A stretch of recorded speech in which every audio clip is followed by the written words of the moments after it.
السلام علیکم ورحمۃ اللہ وبرکاتہ۔ اعوذ باللہ من الشیطان الرجیم، بسم اللہ الرحمن الرحیم۔ یمحق اللہ الربا ویربی الصدقات واللہ لا يحب كل كفار اثیم۔ ان الذين آمنوا وعملوا الصالحات واقاموا الصلاة وآتوا الزكاة لهم اجرهم عند ربهم ولا خوف عليهم ولا هم يحزنون۔ يا أيها الذين آمنوا اتقوا الله وذروا ما بقي من الربا إن كنتم مؤمنين فإن لم تفعلوا فأذنوا بحرب من الله ورسوله وإن تبتم فلكم رؤوس أموالكم لا تظلمون ولا تظلمون۔ صدق الله العظيم۔ محترم حاضرین، ابھی جن آیات کی تلاوت کی گئی ہے یہ 30ویں پارے سورہ بقرہ کے 38ویں رکوع کی آیتیں ہیں۔ گزشتہ جو آیت گزری ہے اس کے اندر اللہ سبحانہ و تعالیٰ نے سود کے متعلق بات ذکر فرمائی کہ سود کا لینا حرام قرار دیا گیا ہے۔ اب جو لوگ غریبوں کا، مجبوروں کا ناجائز فائدہ اٹھاتے ہیں، ان سے مال وصول کرتے ہیں اور اس طرح سے وہ یہ سلسلہ جاری رکھتے ہیں، تو پھر ان کی یہ حالت ہے کہ کل قیامت کے دن ایسے اٹھیں گے قبروں سے کہ جیسا دنیا کے اندر ہم دیکھتے ہیں کہ کسی پر جن یا آسیب چڑھ جاتا ہے تو کس طرح سے بدحواس پاگل بنے پھرتے ہیں، ادھر ادھر پھرتے رہتے ہیں، تو ویسے ہی سود خوروں کا حال ہوگا کہ وہ قبروں سے جب اٹھیں گے تو بڑے بدحواس ہوں گے، مدہوش حالت میں ہوں گے، ادھر ادھر بھٹکتے رہیں گے۔ اور پھر بتلا دیا گیا کہ جو یہ گناہ کر رہا ہے تو یہ کبیرہ گناہ ہے۔ اگر کوئی اس کو حلال سمجھے گا، اگر کوئی معاذ اللہ مسلمان سود کے لینے کو حلال سمجھے گا تو پھر وہ اسلام سے نکل جاتا ہے، خارج ہو جاتا ہے۔ الغرض سود کا لینا دین اسلام میں حرام ہے۔ اس کی وجہ یہ بتلا دی گئی ہے کہ اس سے غریبوں کو، اللہ کی مخلوق کو بڑی تکلیف ہوتی ہے، وہ بڑے پریشان ہو جاتے ہیں، تو لہٰذا اسلام نے کبھی اس کی اجازت نہیں دی، بلکہ اسلام نے یہ تعلیم دی کہ ہم دوسروں کی ضرورت کے وقت مدد کریں، ان کے ساتھ رحم دلی کا، ہمدردی کا معاملہ کریں۔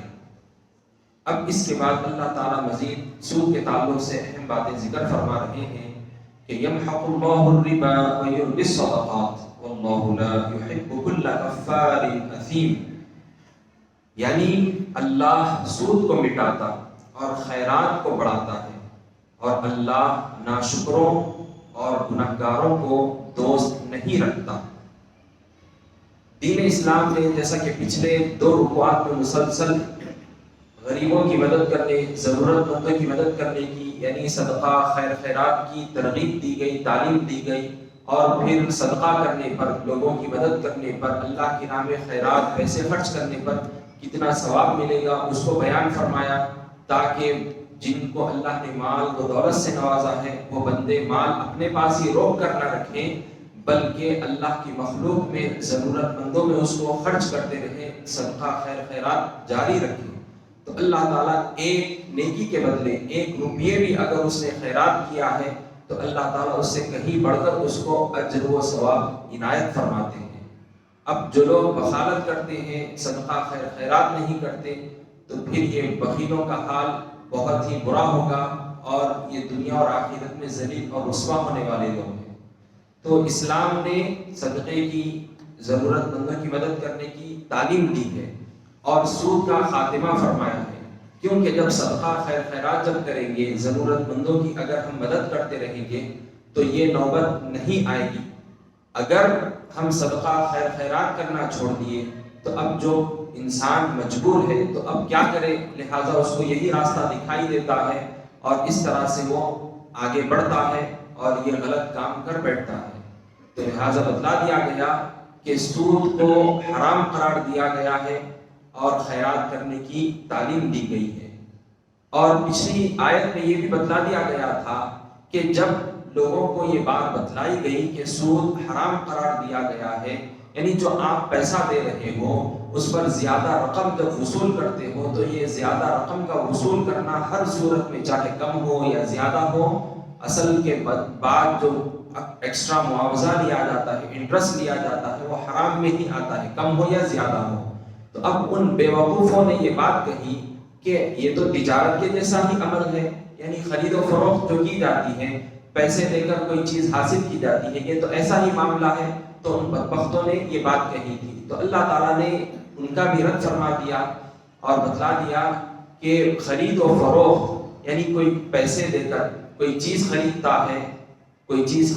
ہے تو یہ چیز بیع یعنی تجارت حلال ہے، اللہ نے اس کو حلال قرار دیا ہے۔ اور جو پیسے دے کر اس پر ایکسٹرا پیسے جب وصول کرتا ہے تو یہ سود ہے، ربا ہے، یہ حرام قرار دے دیا گیا ہے۔ تو اب اس کو مثال سے یوں سمجھو، یہ جو بیوقوف جو باتیں کہتے ہیں کہ بیوی ماں ہے، عورت جو ہے، بیوی جو ہے عورت ہے، بیوی عورت ہے اور ماں بھی عورت ہے، یعنی یہ بدبخت سود خور اب جو تجارت اور سود کے پیسوں میں جو فرق نہیں کرتے، تو ان کے لیے اس طرح کی بات کہی گئی کہ وہ یہ سمجھتے ہیں تجارت کو اور سود کو کہ جیسا کہ بیوی عورت ہے اور ماں بھی عورت ہے، تو گویا یہ دونوں کے دونوں عورتیں ہی ہیں، تو اس طرح سے یہ فرق نہیں کرتے، یعنی ان کے رشتے کا پاس و لحاظ نہیں رکھتے، یعنی ان سے بھی فائدہ اٹھانا چاہتے ہیں۔ تو یہ بدبختوں کو اب کیا کہا جائے گا، یہ تو بڑے نالائق ہیں، بدبخت ہیں۔ تو الغرض ماں کا رشتہ بڑا اہم ہے، اور جو خونی رشتے ہیں اس کو حرام قرار دیا گیا ہے، شادی ان سے نہیں کر سکتے۔ جو محارم کے علاوہ عورتیں ہوں گی ان سے نکاح حلال قرار دیا گیا ہے۔ تو لہٰذا تجارت کا جو عمل ہے وہ حلال ہے، خرید و فروخت تجارت یہ حلال ہے کہ پیسے دیتے ہیں، کوئی چیز خریدتے ہیں، اس کے عوض کچھ نہ کچھ چیز حاصل ہوتی ہے۔ لیکن سود کے معاملے میں کیا ہوتا ہے، پیسے دیتے ہیں الٹا اور اس پر سامنے والے سے پیسے زیادہ لیتے ہیں، تو یہ چیز حرام قرار دے دی گئی ہے۔ اب جو لوگ اس عمل سے باز نہیں آتے تو ان کے لیے آگے بڑی سخت وعیدیں ذکر فرمائی گئی ہیں۔ اب ایک آیت یہاں پر یہ بھی ذکر کی گئی ہے کہ ایمان والوں کو خاص طور سے غریبوں کی مدد کرنے کی تعلیم دی گئی ہے۔ اللہ تعالیٰ کا فرمان ہے کہ ان الذین آمنوا وعملوا الصالحات واقاموا الصلاة وآتوا الزکاة لهم اجرهم عند ربهم ولا خوف علیہم ولا هم يحزنون، یعنی بے شک جو لوگ ایمان لائے اور جنہوں نے نیک کام کیے اور خاص کر نماز کی پابندی کی اور زکوٰۃ دی، تو ان کو ان کے پروردگار کے پاس اجر ملے گا، اور قیامت کے دن انہیں نہ کوئی خوف ہوگا اور نہ وہ غمگین ہوں گے۔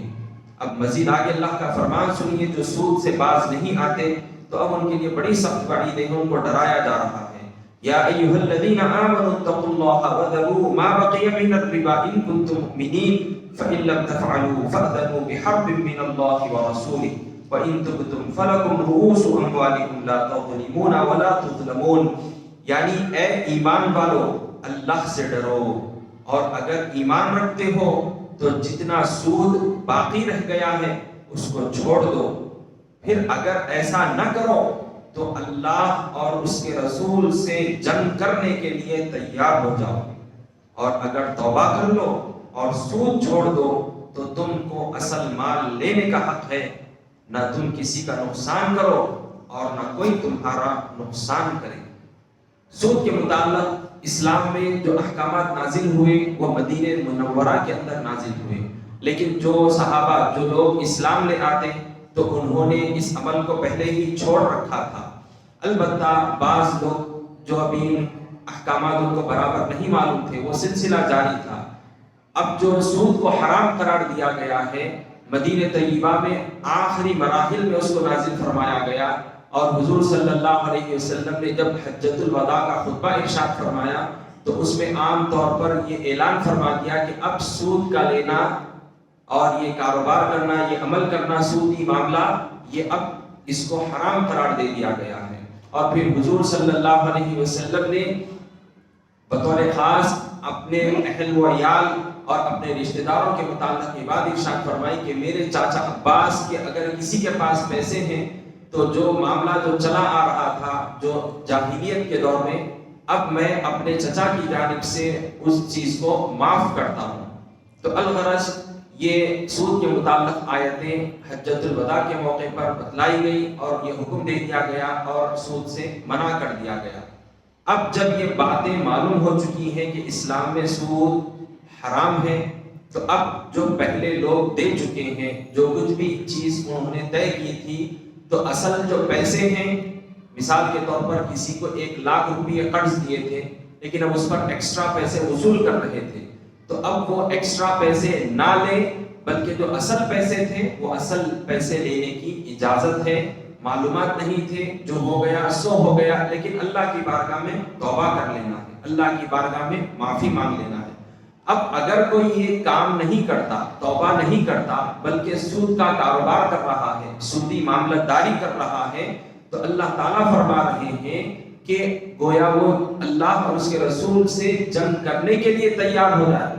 اللہ اکبر۔ اب جو اللہ اور اس کے رسول سے جنگ کرے گا تو پھر اس کا حشر کیا ہوگا؟ اس کی دنیا بھی تباہ اور آخرت بھی تباہ ہو جائے گی۔ کوئی کسی کے اندر ہمت نہیں کہ وہ اللہ اور اس کے رسول سے جنگ کر سکے۔ تو لہٰذا سود کا معاملہ بڑا ہی خطرناک ہے، اللہ کو ناراض کرنے والا ہے، اور جو شخص یہ عمل کرتا ہے، لوگوں کی مجبوری کا ناجائز فائدہ اٹھاتا ہے اور یہ عمل جاری رکھتا ہے، پیسے وصول کرتا ہے، چاہے کسی بھی نوعیت کا معاملہ ہو، سودی کاروبار،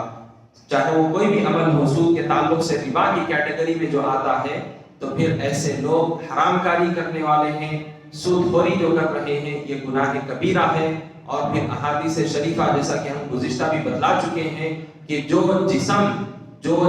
سودی پیسوں سے، حرام مال سے پرورش پاتا ہے، تو پھر یہ جسم جنت میں جانے کے لائق نہیں ہے، بلکہ دوزخ میں جانے والا ہے۔ یہ شخص جو سود پر یا سودی معاملہ کرتا ہے، تو ایسے لوگ دوزخ میں جانے والے ہیں۔ اور پھر بتلا دیا گیا ہے کہ یہ جو سودی کاروبار کر رہے ہیں، ان کی دعائیں بھی قبول نہیں کی جاتی، چاہے وہ کتنی بھی پریشانی میں ہو، یہ سود خور جب دعا مانگیں گے تو اللہ تعالیٰ ان کی دعاؤں کو قبول نہیں فرمائے گا۔